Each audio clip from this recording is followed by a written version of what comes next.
Crystal, is Uganda's economy development? We do have Collins Tugumisirize, who's here to help us understand the economics of Uganda, and is it leading us to growth or stagnant waters? He's an economist and also a public policy consultant. Good morning to you, Collins. Good morning. Thank you.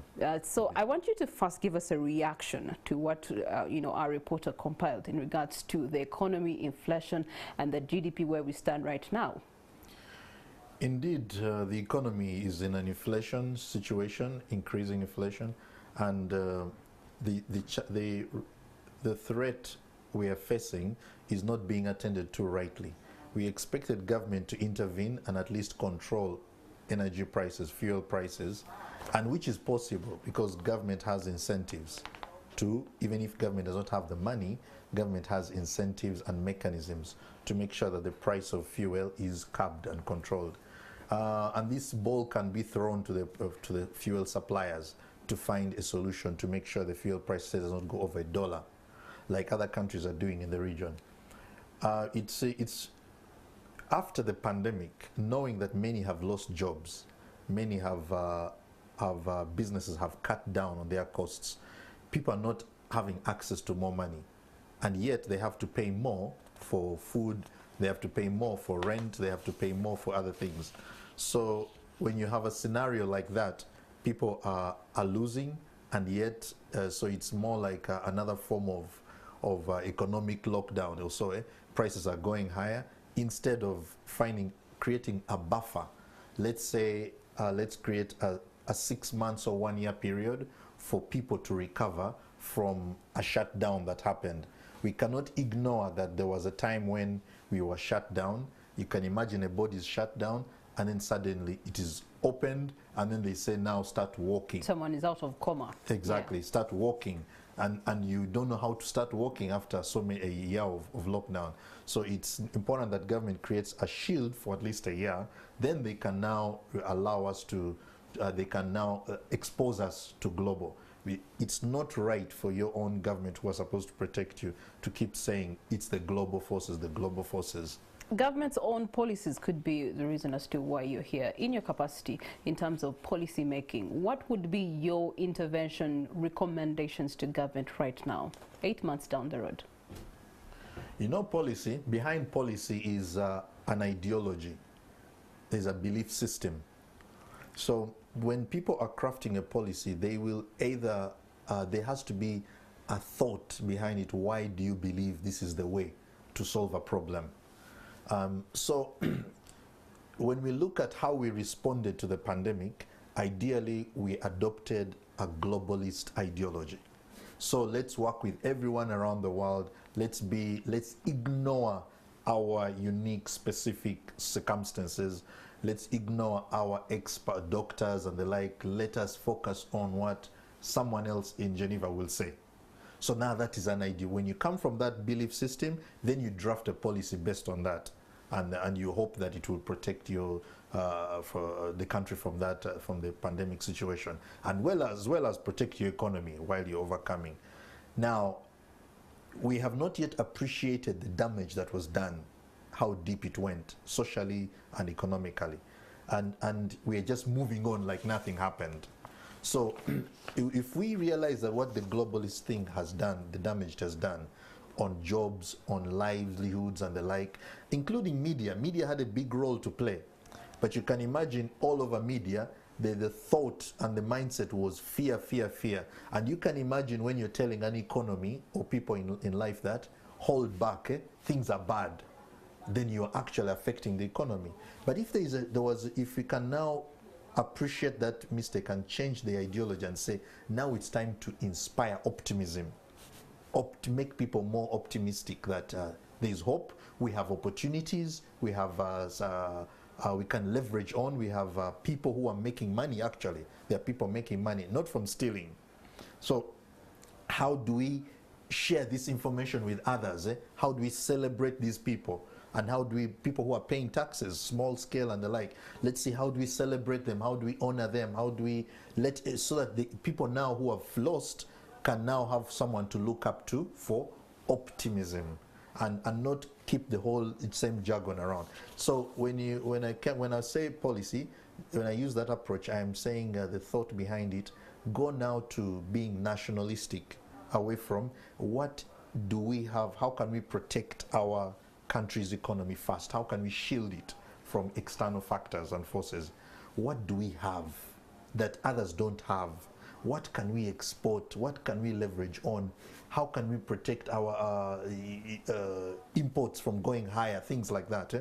So once that is decided on, that we're going nationalistic, away from globalistic, it will then help policy shift, and the experts will know what to do. They will definitely know. All right, you have talked about what is unique to Uganda. Currently, what is unique to Uganda is oil.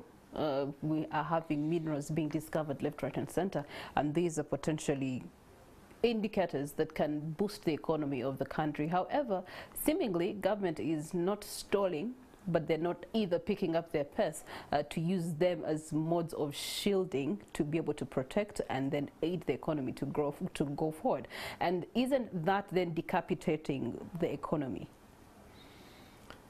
Yes, I must say that there is also a general belief that the more I've seen a tendency to create mergers and create monopolies. For instance, you remember the coffee situation, and I think also in other industries they are creating sort of mergers and monopolies. And I think that's a big mistake, because we need to diversify and allow a lot of small, medium businesses to participate. Like, for instance, how can they participate in this oil? How can they participate in the gold that the president announced? How can they participate? Because when you have a few companies, let's say 5 companies, are exporting and are running, are paying the biggest taxes for the country. And they are foreign-based companies. And they are foreign-based companies. Now, we have a challenge there because, first of all, you have an artificial economic picture.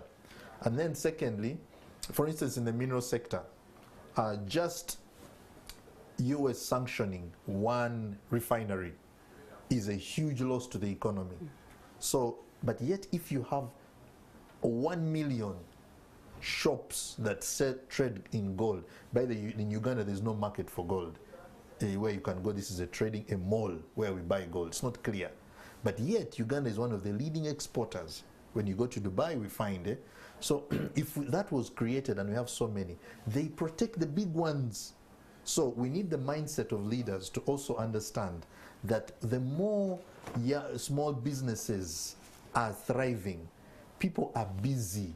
They're no longer now going to be politicking and the like. They'll be trying to protect their assets, and it protects their big businesses. Okay. And so we need to shift from monopolies, and that way we are able to protect the economy better. So it all comes down to mindset and ideology as to why the different decisions are being made at the end of the day, especially from government. Let's look at the East African Community Bloc. They are trying to merge budgets. They're trying to merge thriving sectors such as energy, agriculture, to be able to resuscitate the East African economy. Do you think that in a way can aid not just East Africa but trickle down to individual countries that are within the region? Yes, East African Community is a great opportunity, by far the great opportunity, because every country in East African Community has a unique comparative and competitive advantage. So when you're bringing people together, you're looking for who has what and what are they best at, and then you look for a way to magnify what they have, so that when you bring it on the table for the community to connect with, then you're saying this one will bring, say Congo is now a part of it. It's a huge resource for us. Congo can really transform our economies in East Africa. We can learn a lot of things from Tanzania. Tanzania's economy has not suffered much, and yet its public health system is also good. So we can learn from Kenya. Kenya has a very good system that has digitalized and things of the sort.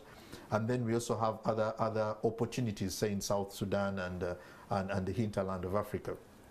What East African Community can help us do is also increase internal cross-border trading, because you'll find a lot of our exports are going far off, say, to Europe, but we're not selling as much to each other.